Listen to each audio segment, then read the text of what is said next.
Already, we are ready to rock and roll. Um, any announcements today? I've got a couple, but does anybody else? And Larry went through a list of hikes through the old senior citizen. Well, that was old and senior citizen. Guess that may be redundant. Yeah. But if you're interested in going on hikes with others, there's a schedule on the Council on Aging. What is it called now, Larry? Department The of, it's you can still look it up under the Council on Aging because it links to the uh, Department of Aging Services of Chatham County. okay. And Helen, this is a request for help as much an announcement, but Helen's been trying to find a print shop that what, Helen, was it up around Jordan Lake? Lynn found one in Apex, but I'm not sure it's the same one. Does anybody have a recollection of the folks that had acquired a printing company and reopened it? Yeah, I've forgotten the name of it originally. It's American Art Editions, and I don't think you'd call it corporate offices, but the main office is in Mount Airy, and they do their printing right on Barrington Point Road. I don't think that's open for people, but I've been in there several years ago and watched them do their printing. It's quite interesting.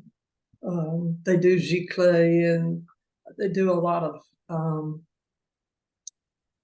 brochures and printing for corporate offices, that type of thing. Okay.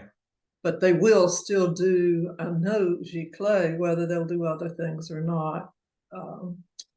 It came up with, I asked Mike because I was trying to get a print done giclée, and I was hunting for the resolution. I was told at the print shop in the mall that my resolution on it wasn't high enough. So that's where they came. While I'm talking, I would like to make sure that we have a brief discussion on making names and addresses, names, email addresses, and perhaps phone numbers of members available to members. So Okay. that we can get in touch with each other, because I know Stephen has never gotten anything like that. Being a new member, we've just never gotten it out to him, I don't think. And I don't have it. Yeah. So I have to hunt for it. I'm not sure. what about this, Helen? What about sending to the people on the list that get the minutes saying that we're going to do this, and if you want your phone, whatever else, redacted, speak up. Otherwise, it's going to be published. Mhm. Helen, do you have everyone's phone number? I doubt it, to be frank. Why don't I go back to that original spreadsheet we put together, which I know I have all of us here, and I have others that, for whatever reason, haven't been attending, and put a list together, but just, a short list, just name, email, phone number. Okay. Yeah. All right.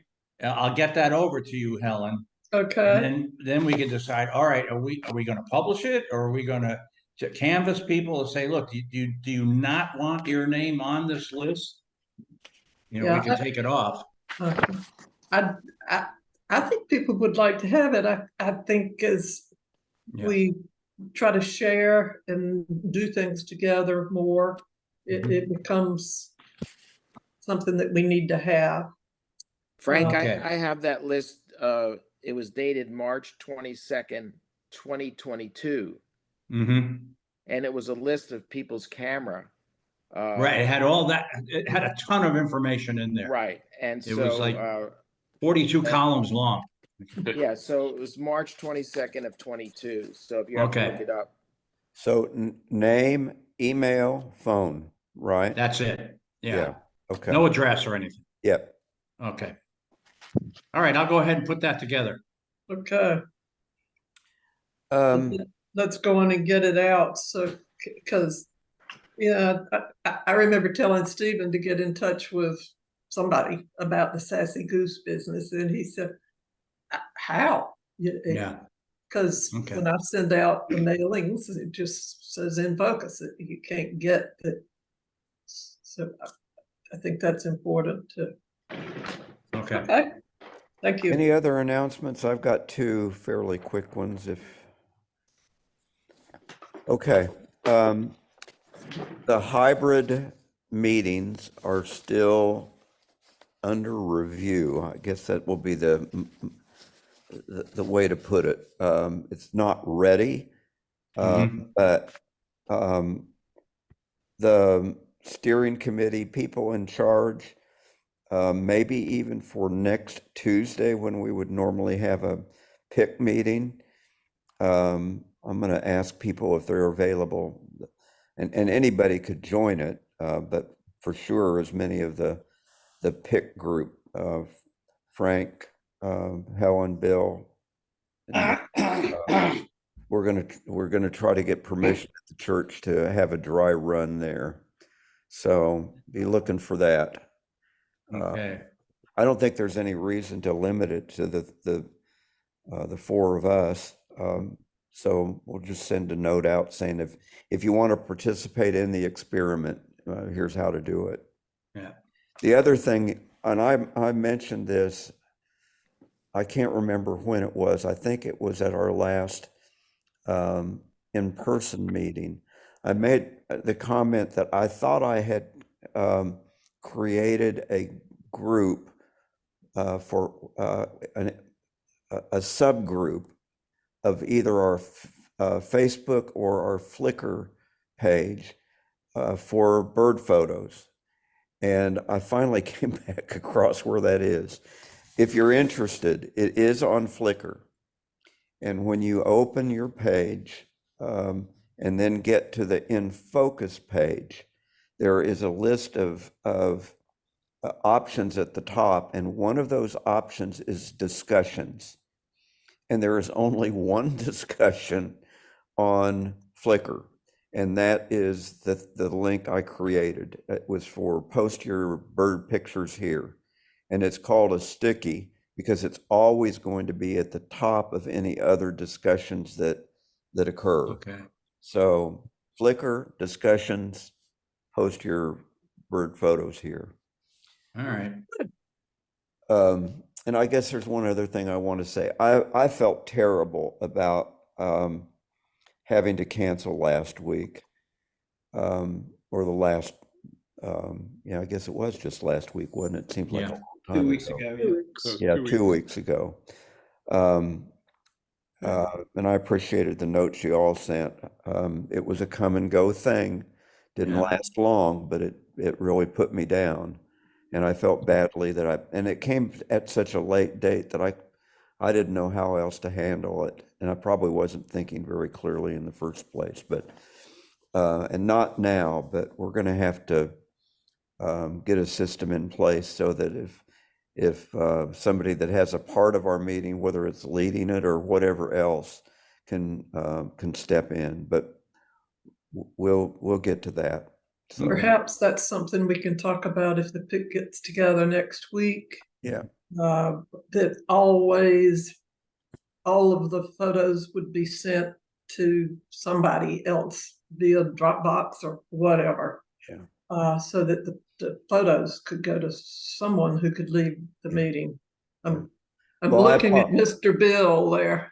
Or the person sending the images can just send it to 2 people.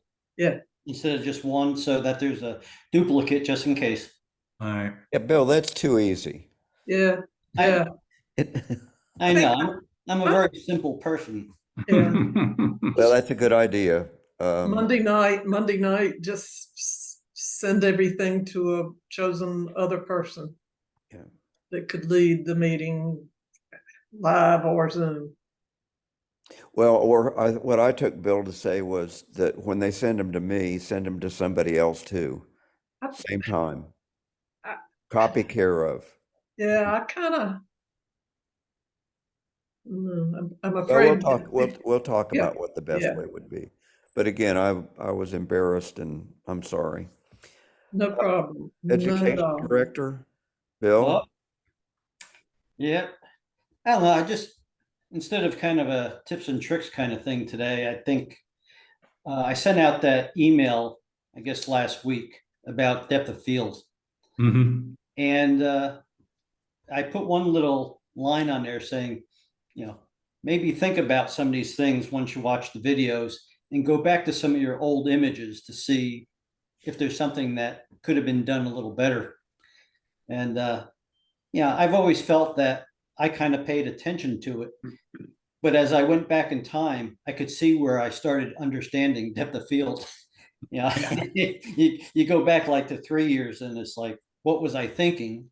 And then you can just see as you get these little nuggets, as we call them, and learn about them and what depth of field is and how you can make it creative.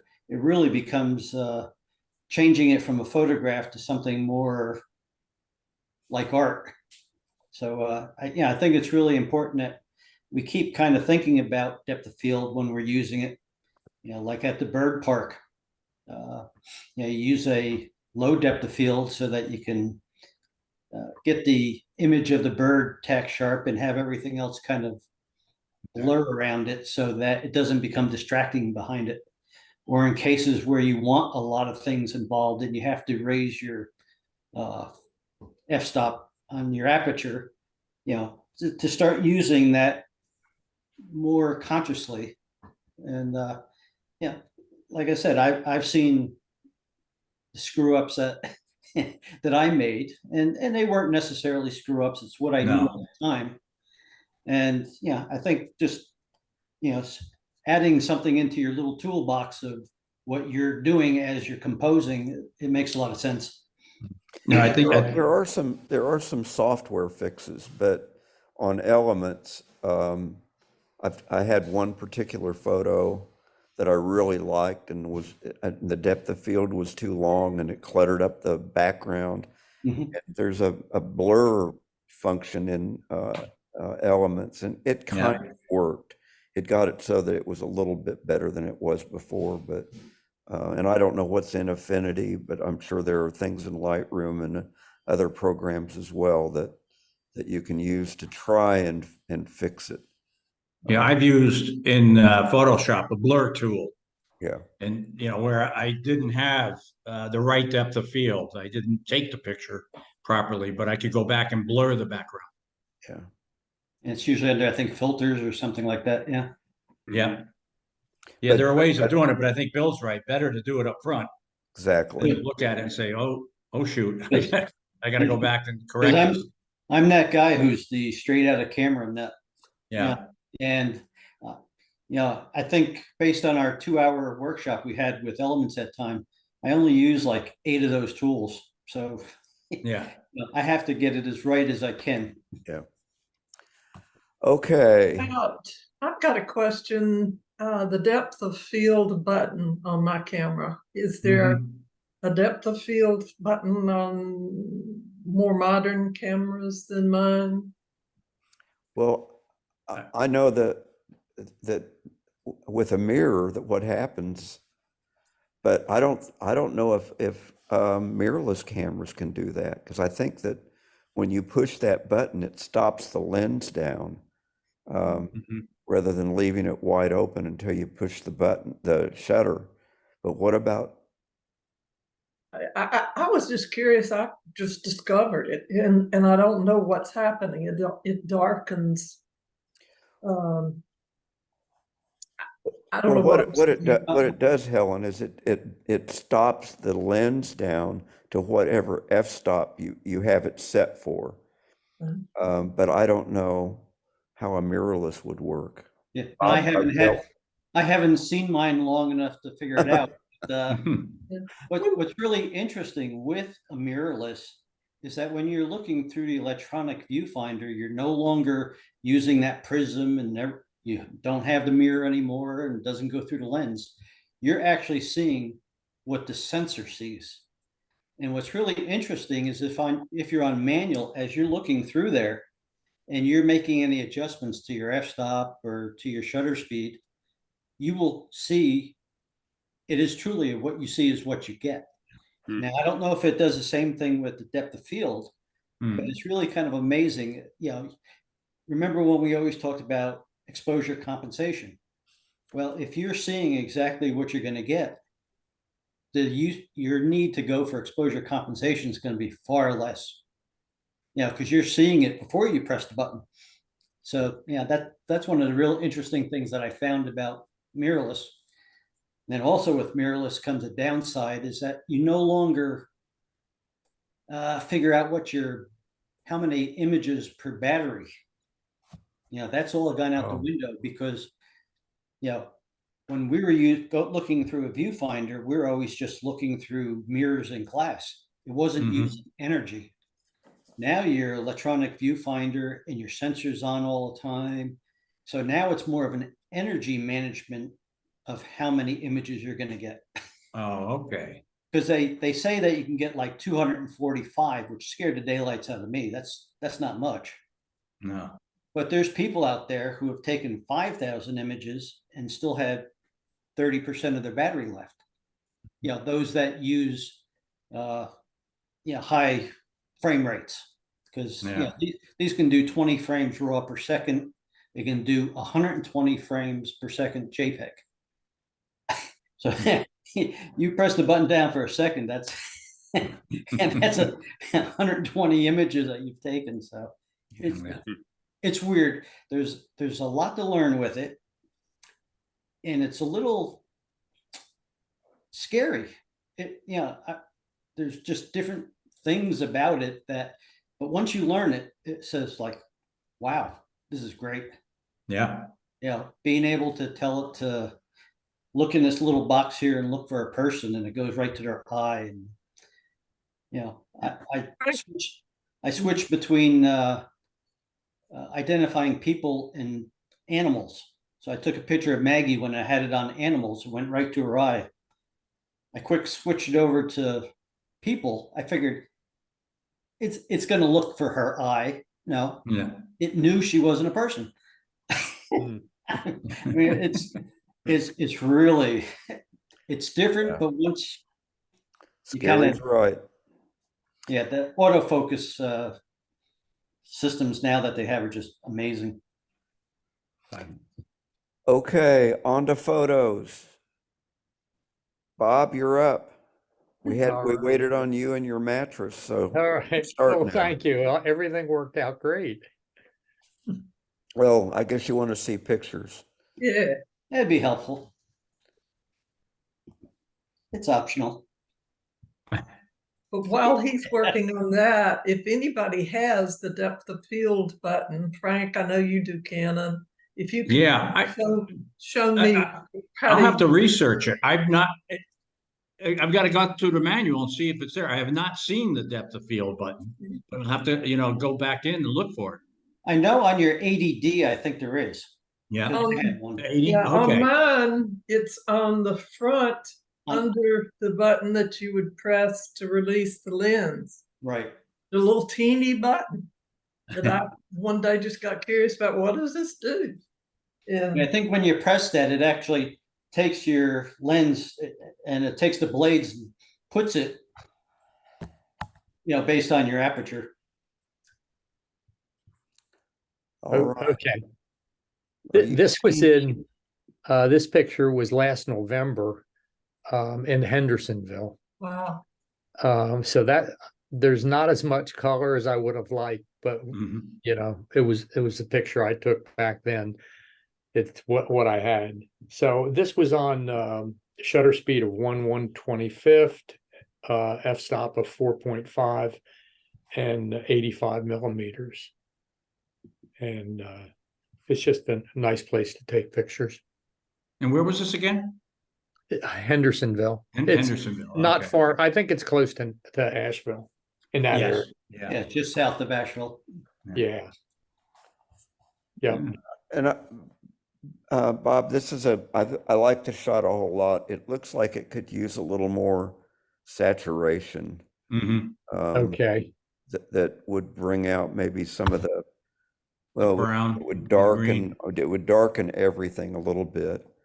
And on elements, there is a slider under enhance at the top, and then you can drop down to color saturation or color correction. okay. I don't remember what it is, but and you can dial up different colors, or you can dial up the whole thing.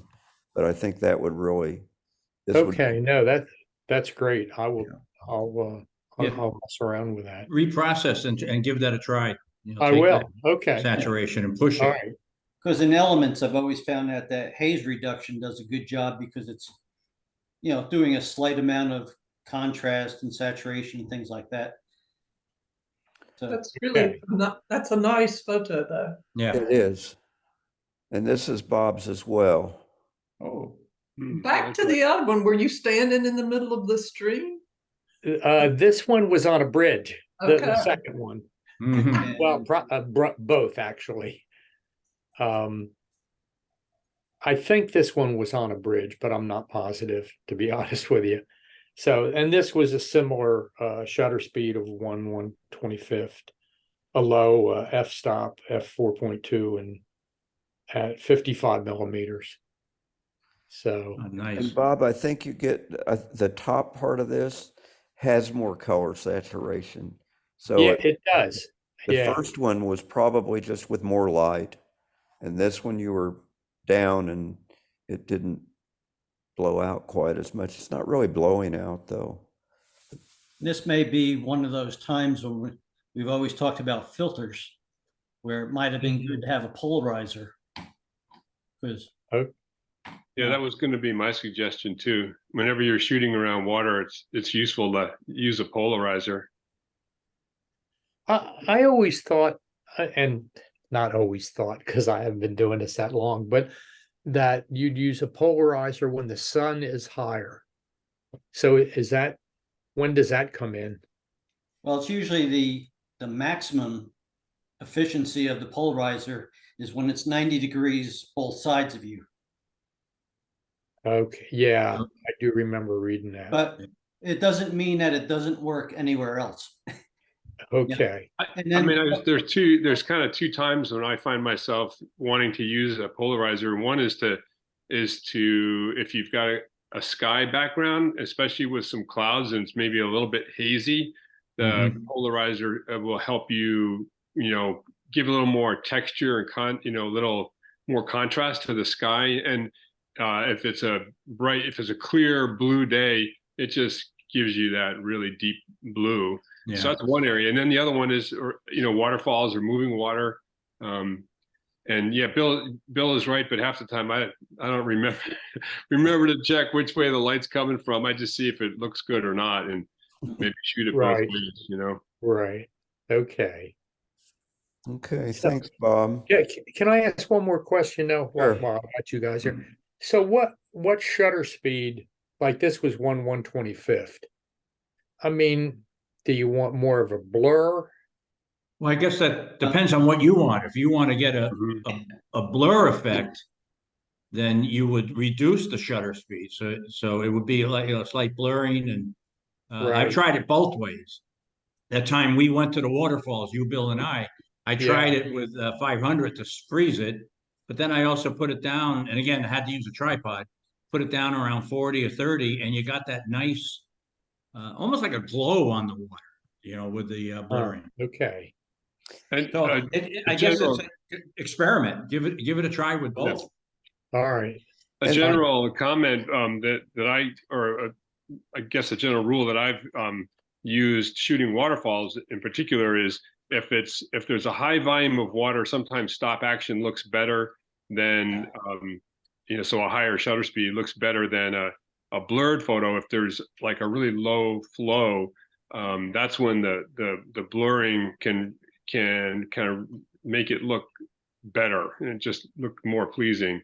Right. But that's Okay. not always, that's not always the case. I've shot plenty. I just like the blurry look anyway, whether it's a high volume or not. But anyway, And Chuck, I think you and I are on the same wavelength, because I was about to say that I think this photo would be better with the water sharp, and Mhm. this one would look better with the frothy, cottony look. So I don't know yeah, that it's going over every those time rocks you- and yeah. Right. I don't think, Okay. like Chuck is saying, I don't think every water photo ought to have gauzy, cottony looking water. Some are better, sharper. But good question, Bob. Yeah. Okay. I just wondered what people were doing. Yeah. So thank you guys. Yeah. All right, Just Larry's up try next. both and see Yeah. what you like. Okay. Okay. Good. This is Larry's.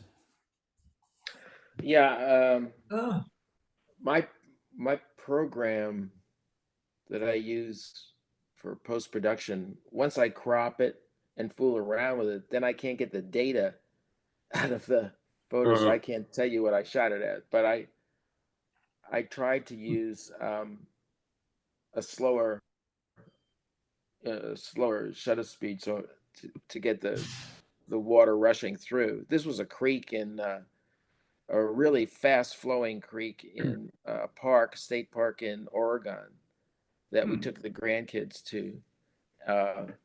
And unfortunately, they were there like at the height of the sun, so it's the worst time to take pictures. So I had to tone everything down, just using the post production and trying to keep the water looking as if it was flowing quickly. So Yeah, that's a tough challenge to try to get if you are trying to get the blur effect, of course you have to, and you're in the sun, what you're trying to do is expose it for a longer period of time, and that's not helping you, when it's real bright. So sometimes people use those neutral density filters to darken it up.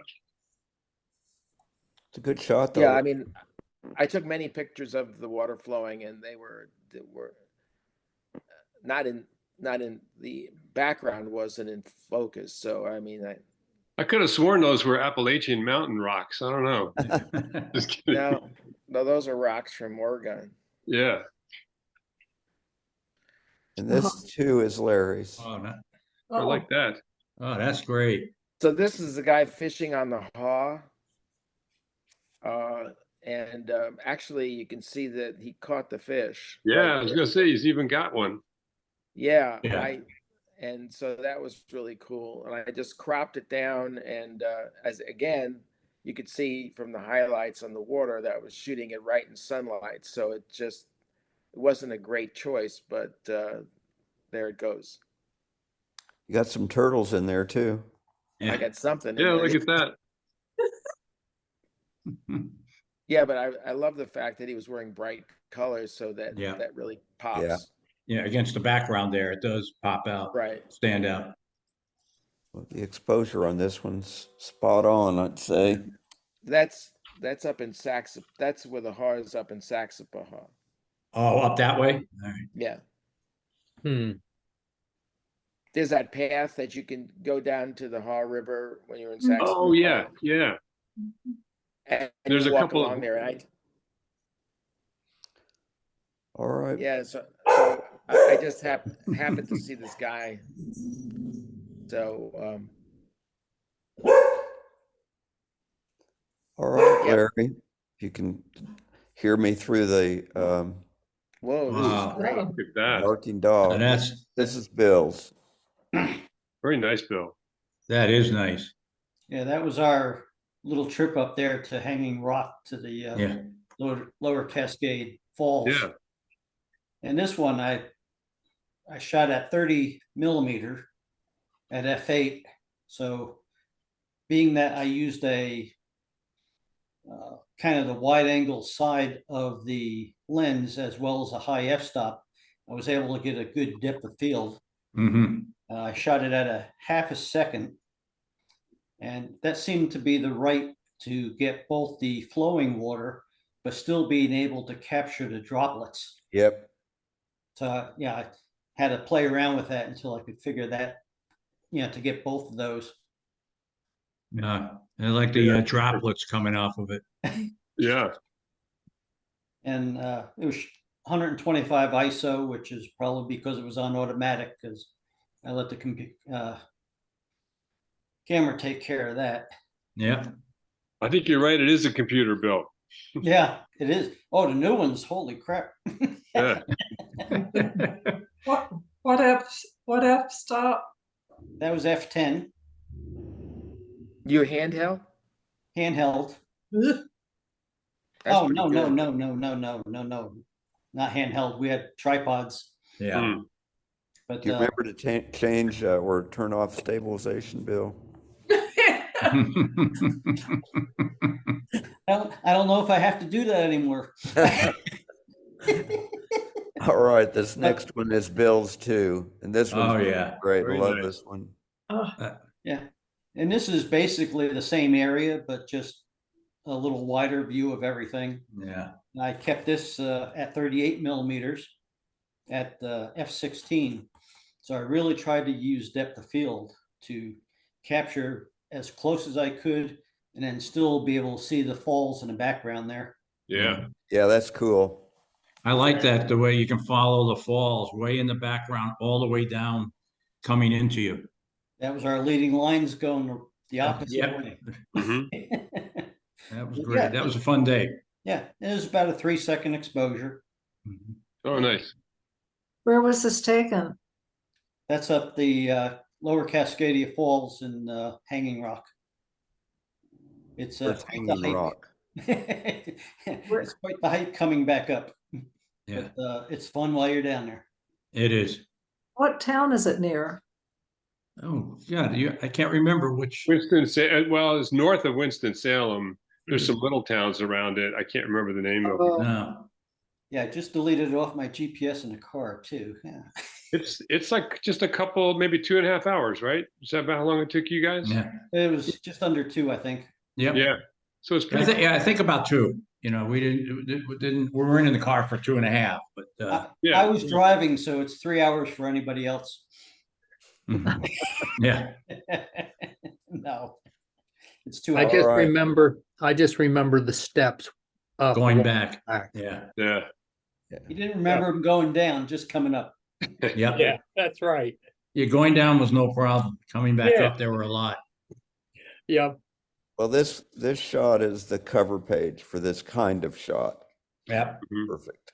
Yeah, and again, this was a bad time of the day because you see on the top the kind of overly blown out highlights. I mean, I tried to do a little work in there, but yeah, it was just, it was probably about 11 o'clock. The sun was high, so I just had to deal with what I could work with. I think those highlights look really nice. Yeah, I like them. Yeah, they don't look too blown out to me. No. No, I didn't even Looks good. notice until you mentioned it. Yeah. I probably should have cut off a little bit at the bottom because you've got some little like twigs sticking out here. Oh, they're down in the bottom. At the very, very bottom, yeah. Uh-huh. I probably could come up and just. No, I like the crop too, personally, but Yeah, Well, yeah, and Bill, I do too. it's divided on thirds, at leaving it as it is. I think the shot wouldn't be as good if you chopped off the bottom. Just remove the twigs if you don't like the twigs, but they don't bother me either. yeah, just clone stamp them out or something. Yeah. Yep. Okay, Looks good. now for something different, Chuck. Okay, this is a result of when last month went on a photo workshop that was titled "Shooting Waterfalls at Night Using Light Painting and and Photographing Stars." So this is a multiple. This is a lot of images, and there's 2 basic parts. This is the opposite of straight out of the camera, Bill. This is like Yes, it is. this is produced. So there's basically the waterfall exposure, and then there's the sky exposure, and the waterfall exposure is combined of 18 images. And the reason there's so many different images is because, of course, it's on a tripod. Is the it's at night. It's totally dark. I mean, it's pitch dark, and you couldn't see anything if you didn't have a light on it. So this guy who was Kevin Adams, who was doing the workshop, he worked the light, and he was using a torch, you know, a typical flashlight, and he had a gel in front of it. We used a couple different color gels, so it takes a few minutes to get. You use it like a paintbrush. You know the light. You use it as an in the field way of painting light on your subject. So anyway, that's what he did while the camera was working away. You know, we first got the exposure set, and then started doing the light painting. So I combined those images, and then I was using star tracks to combine them. And then there was a separate exposure for the sky, and that was a much higher ISO, 6400. And these were all super wide angle, like 12 millimeter. And it was a 15-second exposure for the sky versus the waterfall was a much lower ISO, like 800, and like a 10-second exposure. And the sky was just a single, there was no stacking there. It was just a single exposure. And then you take those two images, one of the sky and one of the blend of the base, and you blend those two, and you have to use like the paintbrush tool to block out the part, so you can combine the images and get the parts of each image that you want. So that was a whole learning process for me. I was very frustrated at first. We had all these images, and I didn't know what to do with them really, because it's like, well, now what? He showed us separately, like in a there's shooting out in the field, and then you come back and you the next morning, and you talk about what you did and how to work with the results. So I get some ideas of what's possible, but as a result, I've come through the other side, and I do know more about elements and Photoshop elements and other software processing, and I've sharpened my techniques a little bit. So anyway, it was a good experience. And this is called Chuck, silver. what did you do to combine the photos? What was that? Element stacking? No, I didn't. I tried element stacking, and I didn't like the result. And I already had that Star Stacks. That's what's called Star Stacks, and that's a free software. And on the suggestion of a classmate, that she said, run through Star Trek. So I did, and the result is much better. Oh, okay. And it's Hey, free software. Chuck, Yeah. you said you took about 18 shots of the waterfall. Was that specifically for the reason of focus stacking? Yes, for focus stacking, and just so that you can get each part of, like, if you saw the individual exposures of the waterfall, only a little part of the waterfall is lit. So it takes a long time to use use the light and paint light throughout that entire area. So you stack them together to get that effect of the entire thing. It's almost like, and I mean, you can also, some people do light them all at one time by using different types of lighting tools. But that's why there's, and I think also to get the focus stacking, but I didn't change my focus. So it wasn't like strict focus stacking. The camera, the first thing you do, of course, is choose your composition, and then start figuring out the exposures and stuff. Wow, it's like a lot of work. It is a lot of work. Yeah. But you get the good results. It's a good result. It's interesting. Yeah. Interesting. It's not. I also like shooting waterfalls just straight out of the camera. I like that too. But this is just. And the thing that's really cool is I went back to this waterfall in the daytime with my wife like a few days later, and it's a swimming hole. I mean, it's a heavily used swimming hole. So one of the cool things about shooting at night like this is that you got the place to yourself usually. Yeah. Well, Chuck, I think one of the lessons here is that even if you don't use a technique, if you've learned it like this, it communicates with all the other skills you have. I mean, you learn things that won't be this that you'll use because of this. I think the sky is incredible. it helped me. I just shot a couple of times trying to get the meteor shower, which was not good because it was hard to do it because of the day that it was supposed to be at the peak. If anybody was looking at it, it was socked in. It was, all cloudy. But the next day, but anyway, so it helped me process some of those images, having done this stuff. Well, let's go on to Chuck's second one. Speaking of star So trails. this one is, I really like the falls. This is the same falls. The first picture was shot from the opposite shore. And it was supposed to have the Milky Way on that last one, but we didn't get the positioning and the timing right on the Milky Way. But anyway, this is facing north. That's Polaris there in the center, and it's the same falls, and it's the same technique for the base. It was that base was let's see, 10 exposures for the falls. And because not as big an area, and so it didn't take as many exposures to capture it with the light. And then the sky, though, was 33 exposures, but they were 4 minutes long. So it was. So we basically set our stuff up. First, we did the base, and then that was in the camera. Then we set up and determined what we were going to shoot to get the trails, the star trails. And in this case, it was a really long exposure, 4 minutes long.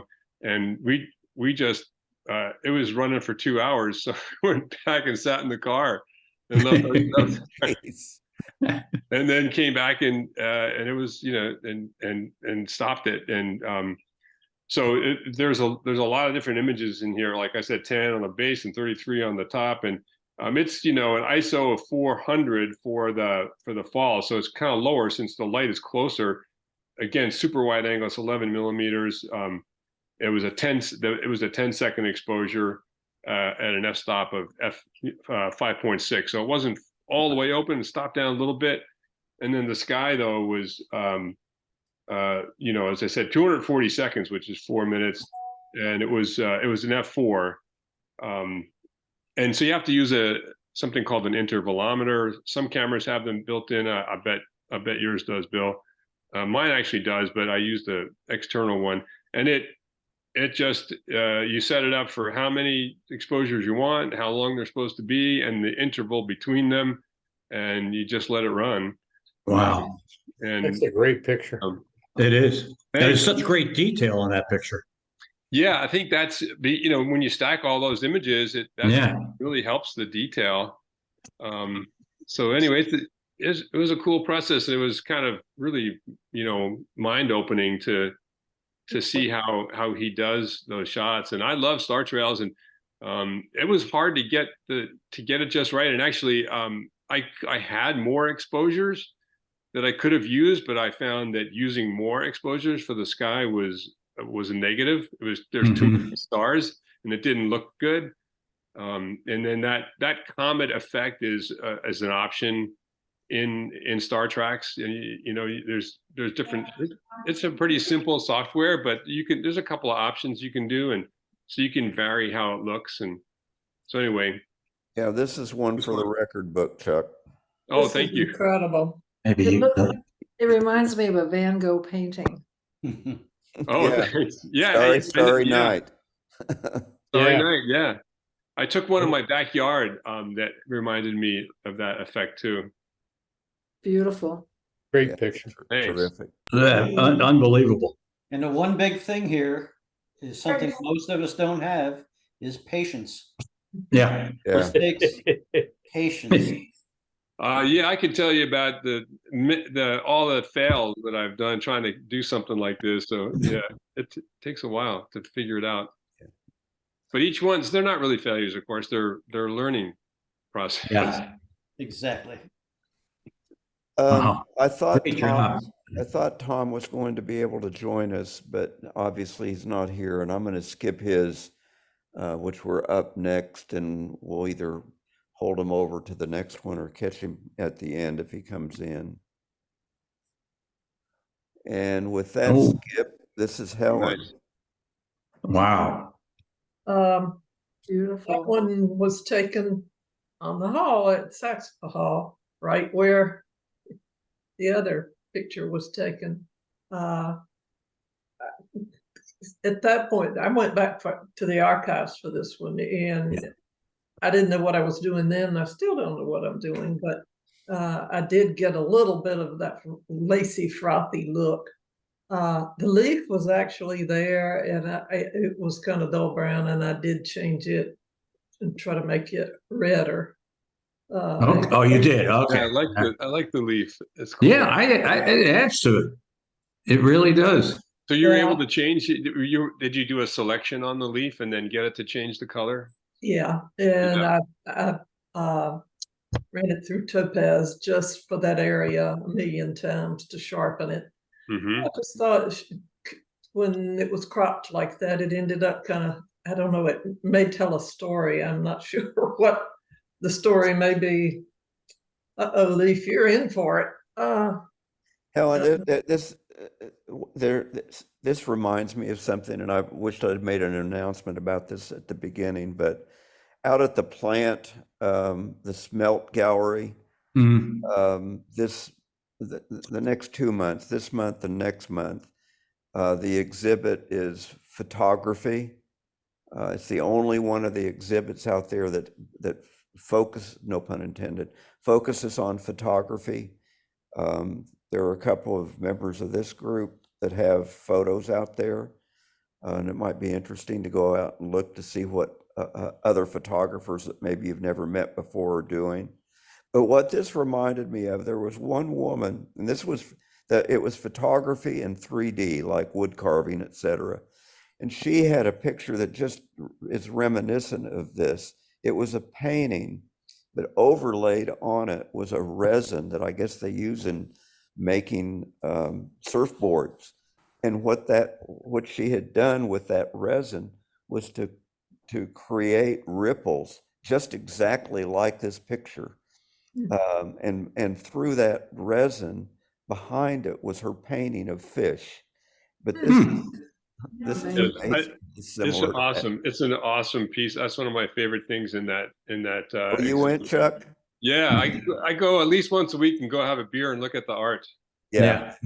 Is it open all the time? It's open whenever the brewery is open. And Thursday is a good day to go because that's the farmer's market too over there. So you can go to the farmer's market and then go in and have a beer and look at art. Oh, I didn't know they had a farmer's market down there. Yeah, that's a little bit of self-promotion. I'll be playing with the Crawdaddies starting at 3. So, oh, nice. Just a little when, Larry? Huh? This week? Today? On Thursday. On Thursday, yeah. Oh, wow. At the plant. Yeah. Yeah, I love going to the plant. Yeah, let's try. I don't know what I have on Thursday, but I'll try to be there. That's great. All right, I'm sorry to steal your thunder on this one, Helen. I love that. It's very nice. It's a great shot, and it just reminded me of that woman's 3D art. You know that Gary Larson cartoon where the crisis center is on fire and it's on a river and it's about to go over the falls? That's the leaf. I just feel sorry for that leaf. This one, I went on and submitted it. It didn't work out like I wanted it to do it, but just trying to take pictures in the rain. And I was hoping I would get the drops, but I wouldn't get the rain coming down. Or look when you you got it splashing there. That's cool. Great. Just needs to be cropped. I couldn't get everything that I wanted in one picture, and so I came in. I was frustrated. I was going to go back out, and I looked out there, and there was a damn squirrel eating my strawberry. When I saw this from a distance, it looked like cobwebs to me. Yeah, that's what I thought it very was. clearly splashes. Yeah, what I was doing was playing with the hose, and I had the camera on delay on a tripod, of course. But I just couldn't get the. I've got others where the rain itself, there's a lot of it, but I didn't get the drops, and I don't know, but the squirrel ended up with my playing. So that's a fun thing to do, though, is take a hose and um, do Yeah. flowers, do whatever. Can I you see the really crop like I the just put on the colors. screen? Can And you I, and I like the combination of colors. It's really interesting. Complementary color. What speed did you shoot that at, Helen? Yeah, I knew you'd ask that. It's been propped so many times that I don't remember. Okay. Gotta be a couple thousand, right? Yeah, because to stop the action like that, it had to Yeah. be Yeah. up there. Yeah. But anyway, it was a fun game. Yeah. you see the crop that I put? Yeah. Yes. Mhm. Yeah. Yeah, the Like I background. say, I was trying to get everything in one picture and I couldn't. And then the squirrel, that damn squirrel, he ended it all. Ate your props. He's tame and I don't know what to do about him. I don't feed him, but Picture in a picture here. The background is not important. The front is, and the way it was cropped before with Mike there, you can really see those water Drops. droplets. Yeah, I like the way that was cropped. Yeah, Because even though you don't have the whole bowl in there, even though it's cut off, I think it's fine. The other thing, I mean, I like the picture as it is, but the other thing, I'm looking at it and I'm thinking of what if you had an external light source and from down below or from the side and I don't know, it'd be tough because I wouldn't want to mess with the light on that ledge, but somehow light up the water drops. But I don't know how you do that. Yeah. Messing yeah, up that the was light. taken about 11 o'clock on a day when there were clouds. And so I would wait till there were clouds. With the sun, it was way too much. Yeah. No. That's great job, Helen. Yep, It nice. was fun. Play with it. Try it Yeah. sometime. Enjoyed that. Well, that's how you get your best one sometimes. The things you're just playing around with. Uh-huh. And it comes out just, above your expectations. Mhm. All right, the next two are lens. If I can make this move. Ooh, nice. Ooh. Boy, So you may remember I was in Glacier National Park. Oh. So this is where I took that, and I was using my tripod. I'm sorry, I don't have the EXIF data to tell you, but the rocks were really fun. Yeah, that's nice. I love the mountains in the background. Yeah. it was perfectly exposed all the way from front to back. Really nice. That is great. I'm looking at the out just below the mountains there. Could this just be straightened a little bit? Then I wonder if there's, I think you're right, it could be. yeah. Then if the function on the elements, which It just sort of slant to the right. and that the haze reduction might have brought the little more blue from the. Oh, I think I used that. My polarizer, however, was at home in my closet. It reminds me of that. I don't know if you ever watched that show Alone. It reminds me of some of the beaches where these guys would be on their own, trying to survive in that environment. No, I haven't seen that show. Yeah, it's interesting. And I think there's a picture in a picture with this one too. It doesn't capture the whole landscape, but there's a semi abstract just drawing in on the rocks. Yeah. Yeah. Idea. I like that. I like how clear that water is. It's amazing. Yeah. Yeah, I've never made it to Glacier, but I'm going to put it on my bucket list. It's nice that those that the rocks are they're wet, so they're not reflecting as much light, but there seem to be a darker color to start with. I like the fact that you were able to capture the boat with the two. Yeah, the two fishermen, I guess. They No, they're just kayaking. kayaking Or canoeing. Maybe it's a canoe.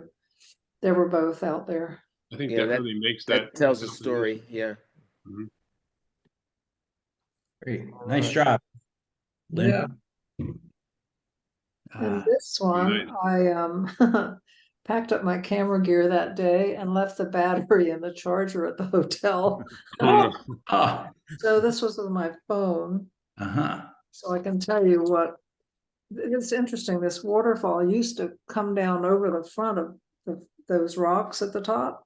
Yeah. The years somehow it found a new way, a shortcut. Hmm. Anyway, on my lovely phone, 24 millimeters, f1.78. And just to be precise, 1,565th of a second. Wow. Anyway. That looks like a can- beautiful spot. What a nice spot. Looks like a great place to swim. Well, there, Water will be cold. there were people waiting in there, but it would be pretty nippy. Yeah. In a Okay. wetsuit. Yeah, Jeez. It's beautiful. Yeah. it's a pretty place, but it just about killed me with the hikes. Yeah. Hmm. You try hiking at 7,000 feet of elevation when you're used Oh, to. that's gotta be brutal. It's No kinda hard. way. Yeah, Bryce Canyon. No Feel a little way. lightheaded, probably. Well, I looked through all of my pictures and I could only find one really, or one series that involved water, but this goes back a ways. That's cool. Yeah. Nice. This was with my D700 F13, 14 millimeters, 125th and 800 ISO, just off the stern of a cruise ship. Mm. I love the blue. Yeah, it's beautiful. Yeah. That's gorgeous. This was one where you didn't have to increase the colored intensity. No, you captured it just the way it was. Yeah, pretty much. All those shades of blue. And the horizon straight. And it's not Mark Herberth. Oh, yeah, I'm looking at it. It's I knew almost, you'd love that, Michael. it's almost like you can see the curvature of the earth. Is that the lens distortion or? You know that it goes off to infinity, and I really don't know, Helen. I mean, Yeah. it's my widest angle lens, and it was wide. It was all the way out in terms of coverage, and so it could be a little camera distortion. It's And just beautiful. And I can't remember how much, if anything, I cropped it, but I think there are pictures in a picture in that one. Yeah. yeah, I They guess cropped some of that frothy in the center. Yeah. It's great because that center, it's it's not blown out at all. It's nice and there's a lot of detail in there. Mhm. Mhm.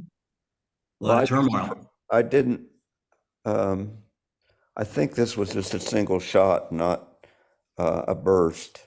But What's interesting about sometimes doing that picture within a picture thing, I found an old picture years ago that some friends of ours, he was out in the ocean floating, and just happened to get a picture of him out there. Thought nothing of it. When all of a sudden I cropped it one day, I saw a fin out of the water, probably about 15, 20 feet from him. Oh, really? Yeah. Wow. Yikes. Thank God they didn't know the fin was there. well, we have plenty of time, so I'm going to go on to the plus ones. The first one is Tom's, and I'm going to skip it. But then after that, actually, Let's see that one. Yeah. this one's that's Helen's. cool. If there was Wow. ever It's just- a pastel, this is it. This That's is beautiful. it. Yeah. Yeah. I was just playing with the picture that I was taking at the lower pond of Sophie back when Sophie was with us. And it just did a picture in a picture on that one. And I just fell in love with the colors.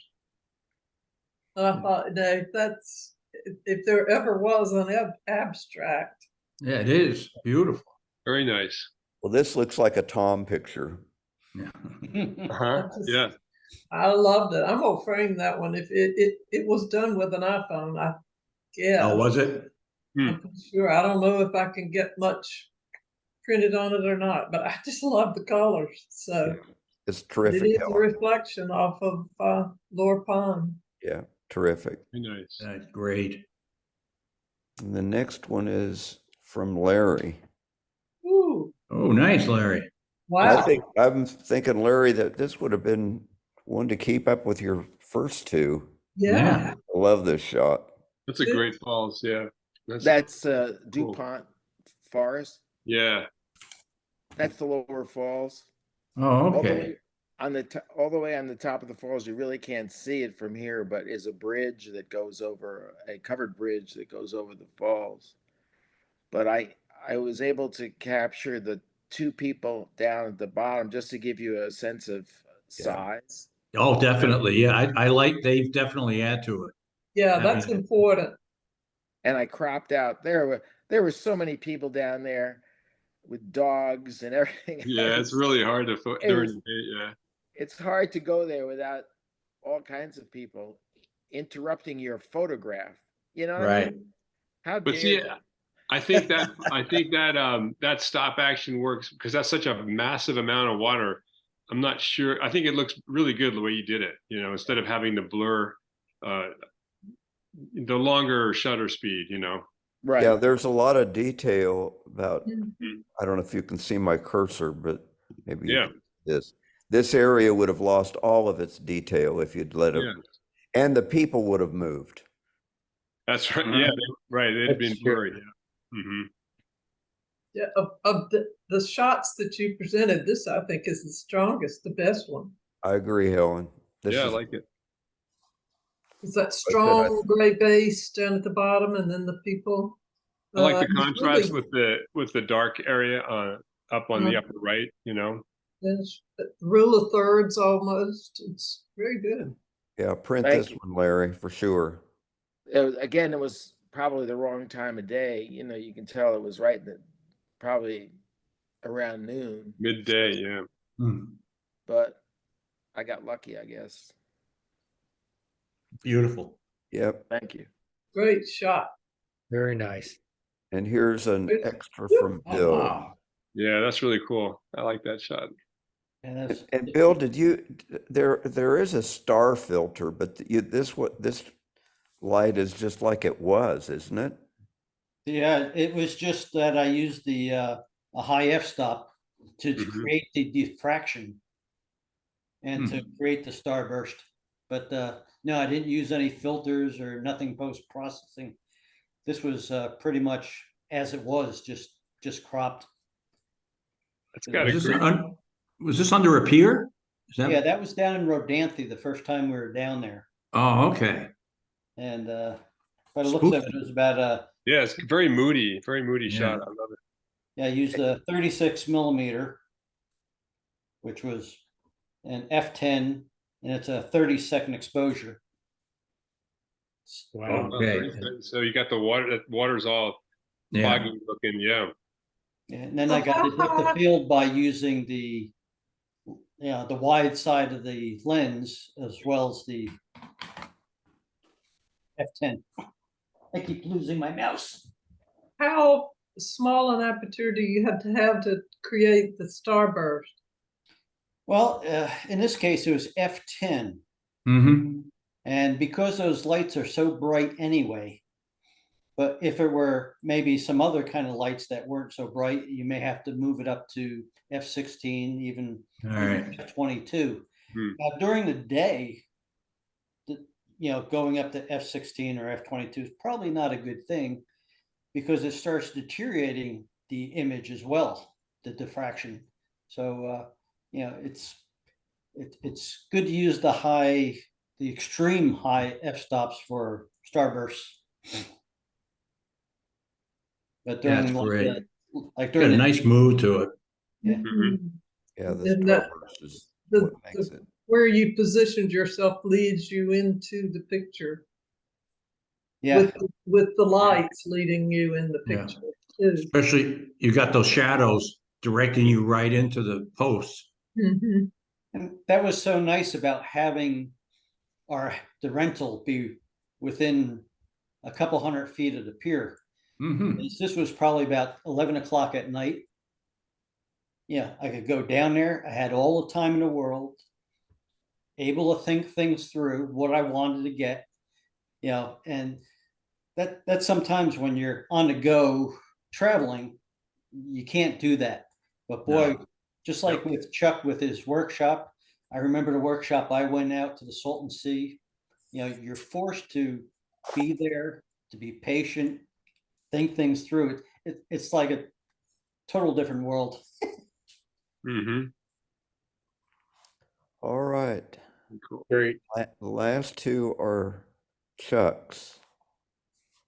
That's another, that's a really nice private waterfall. It's called the Estato Falls, and it's kind of near Brevard. But this is, an artificial construct because it's light painting.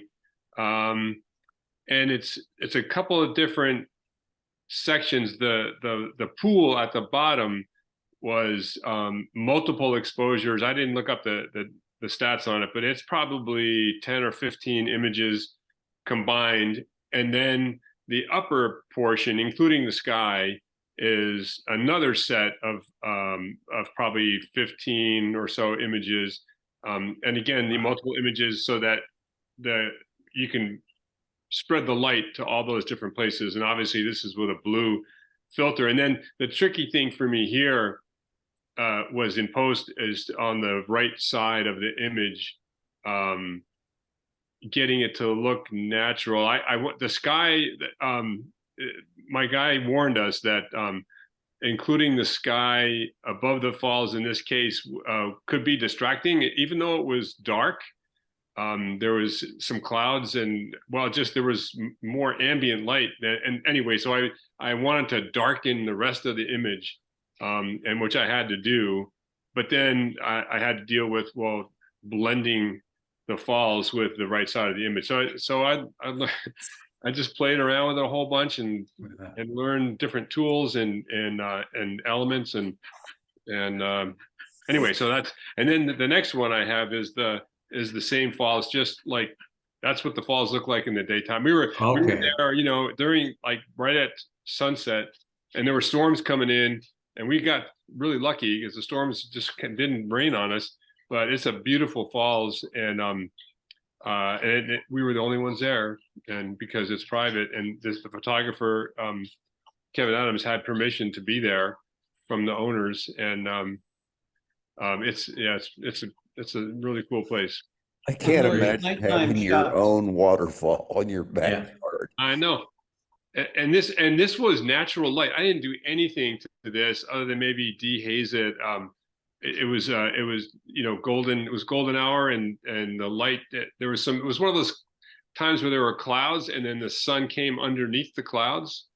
So it had just a nice quality to it. And hey, Chuck, on the nighttime ones that you did on that workshop, are they raw or JPEGs or? I shot everything in RAW, of course, but then to manipulate or to stack the images in star stacks, they have to be JPEGs. So okay. So it creates a JPEG. So then when I'm working on, when I'm working on the final result, I'm doing some editing on JPEGs. Beautiful. Thanks. It was fun to do that, man. Yeah. I've been to this falls a few years ago, just before it became privately owned again.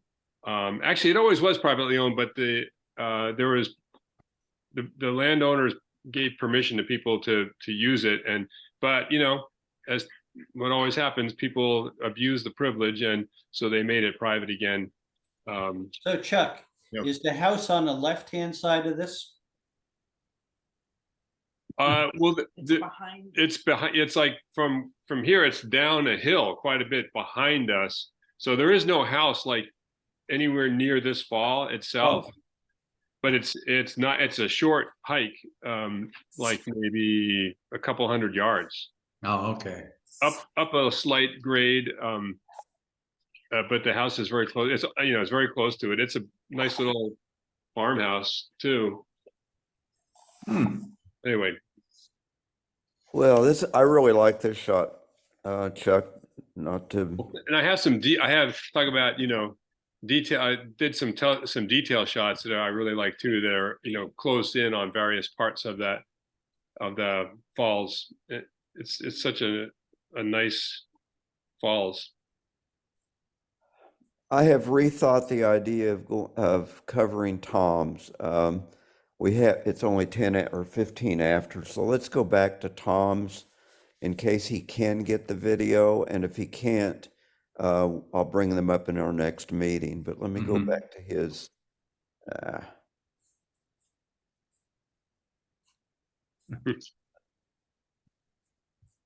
That's Lynn. The one with that cat was his, wasn't it? Went past it. Was Yeah, that, that was Tom's? his extra. Oh, And That's let me Lynn's. let me go back to it since it's down there. I really like this one. Yeah. Yeah. The sky is incredible, Yeah, the Yeah. sky is really awesome. and the cat just adds some humor to it. It does. he put the second person out there on the board. Yeah, exactly. I was going to say he's got the. Because they're exactly. They're Yes, twins. Yeah, they're exactly the same. good That's spot, And then Bill. and then the person on the dock is taking a photograph of them. Looks like. Yeah. Didn't you think he photoshopped the paddle boarders?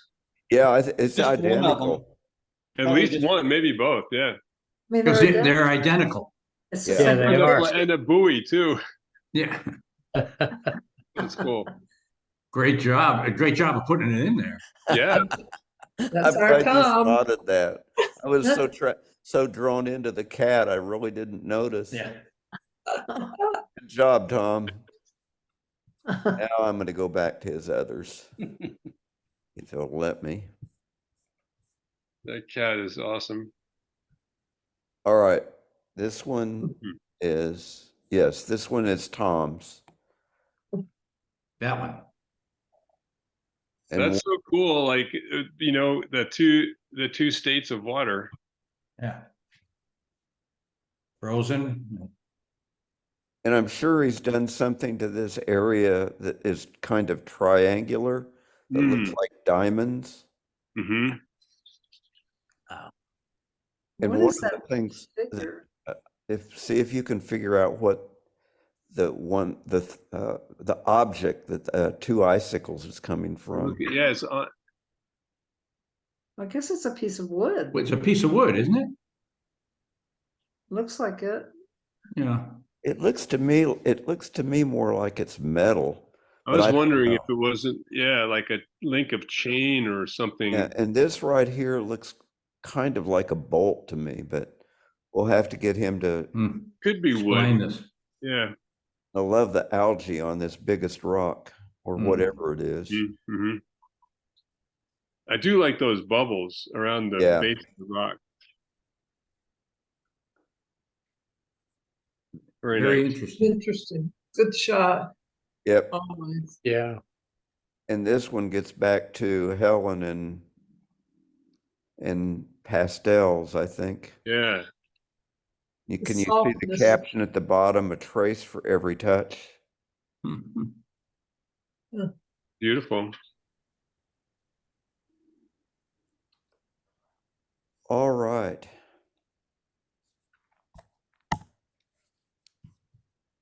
Stop share. Well, again, if Tom can't watch the video, I'll send him a clip, or we'll talk about his photos next time around. But Hey, Frank, you been over to the Duke Center for Living? I was there this morning. I went to the gym, but Did you see my pictures? no, where are they? I did. As you walk in the door, you go to the left. Go to the left down that hallway? Yeah. Oh, okay. No, tomorrow I'll go over there and check them out. Hey, When did you put 'em over there? congratulations. That's nice. Hmm? I said, and how congratulations. did you get that display, Bill? Yeah. I was at a gathering up the street, And there happens to be somebody up there that we know who does artwork, which is let's see, Barbara Kaufman. Okay. And she had her work up there for about a month. And evidently they didn't have anybody to backfill after her. And I happened to be at a gathering and we just started talking about stuff. And next thing you know, I had 6 images up there. Nice. Yeah. When Galloway used to have a 3-month show that was supposedly juried. I don't know how juried it was, but they had photos all over the dining area and the little tub. But the hot spot for photos was down that hallway. Yeah. Yeah. Well, this is in the Duke Center for Living, not Yeah. in Galloway. Yeah. Yeah, Right. but the deal is, somebody told me that there were like 1,500 people that go through that hallway Is that in the right? course of a week. And if you've been there, you can see that those numbers would pile up. But Yeah. that was the spot you hope to get your photograph in. Yeah, because I think it went from a residential hall. That was a way that people in that residential hall would go down the hallway to the dining area. So it had a lot of, because my mom lived in Galway for a long time. Yeah. Yeah, that was, I loved seeing the artwork and the photographs in there. Yeah. Well, One other thing, congratulations on that. yeah, one other thing tying back into the list that we're going to develop, Flickr. Maybe we can add this to the information that we're trying to gather, Frank. We're encouraging everybody to have a Flickr account. Okay. It dawned on me when I saw Bob set his up as R.A. Seidel. Right. I would never think to do that. To start with, when I didn't trust Flickr, I had mine down, I think it's Donnie T. If we don't know the name that people are using, we'll never find their photographs unless they add them to the InFocus group. Right. So it might be interesting to just say, are you on Flickr? And if so, what is the name of your, is account the right word, Mike? So that we can find each other. Well, if you just put username Flickr, username Facebook, Okay. that would work. That's all you really need. Now, Helen, were you saying to get this into that list I'm putting together? While we're doing it, we might as well get it now rather than have 47. I keep trying to reduce the number of emails that I send out to people, because I know that I send too many. So this would, if we did it all at once, if we could figure out a way, it would keep from being another email. I just scroll past them. Don't worry. No, I'm kidding. Already have them going to spam. Well, super meeting. Good. I'm gonna miss the next meeting. We're gonna be in the Seattle area on a whale watching boat, and so nice. I have a real fear of taking fast motion on with telephoto lenses, and so I'm gonna just try to see if anything comes out. Yeah. Oh, definitely. I mean, have fun with it. Yeah. Hope you see some. Yeah, we're guaranteed. They guarantee it. Oh, they do. Oh, no kidding. Cue the whales. I don't know how they can do that. They know the whales by name, I guess. Yeah, polarizer, fast shutter speed. Yeah, I was gonna say fast shutter speed. Yeah. Yeah. Okay, I'll try my best, guys. Thanks. Have a good trip. Okay, look for an announcement of when the test of the hybrid thing is going to be, so that you can tune in if you want. We're hoping that it's going to be a week from today. Okay. at 11:15. But we'll Okay. got to confirm that with the church. All right, have a good rest of your week, y'all. And a quick question, weathered is our theme, Yeah. 2 weeks ago. Let's see, let me pull, I had the, Oh, so it can be a selfie. okay, yeah. Okay, today we moved everything back 1 week because we canceled Yeah. out the August 1st. So today obviously was moving water, and then next week or the next time on August weeks, 29th will be weather. And Okay. then everything just fell in. Now, does anybody want me to send them this listing?